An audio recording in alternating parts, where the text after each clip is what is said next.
नमस्कार दोस्तों, एक बड़ा ही महत्वपूर्ण निर्देश जारी किए गए हैं दी कमिश्नर उत्तर प्रदेश द्वारा।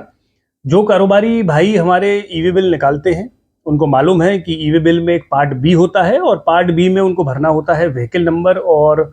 जीआर की डिटेल्स। बहुत सारे मामलों में ये देखा जा रहा है कि कारोबारी पार्ट ए निकालकर अपने ट्रांसपोर्टर को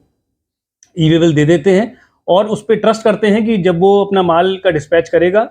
तब वो पार्ट भी भर देगा, लेकिन प्राइमरी रिस्पॉन्सिबिलिटी जो है वो है सेलर की। तो इस संबंध में कमिश्नर ने एक बड़ा ही महत्वपूर्ण अब एक सर्कुलर जारी करा है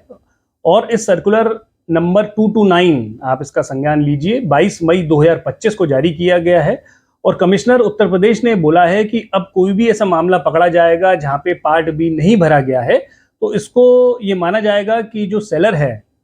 उसने जानबूझकर इसको नहीं भरा है with the intention to evade the tax, और ऐसे मामलों में अब पेनल्टी अनिवार्य रूप से लगेगी। तो जितने भी हमारे कारोबारी भाई हैं जो ई वे बिल बनाते हैं और पार्ट भी जो है वो ट्रांसपोर्टर को दे देते हैं ताकि वो पार्ट भी भरे, तो ऐसे मामलों में अब उनको ध्यान रखना पड़ेगा कि जो भी ट्रांसपोर्टर है वो उस पार्ट बी को प्रॉपरली भरे। तो ये जो सर्कुलर आया है, this is based on the judgement of the Allahabad high court in the case of BM computers. और बीएम कंप्यूटर्स के मामले में इलाहाबाद हाई कोर्ट ने 10 अप्रैल 2025 का ये मामला है और इस मामले में भी माल जो है वो आगरा से नोएडा जा रहा था और कारोबारी ने हालांकि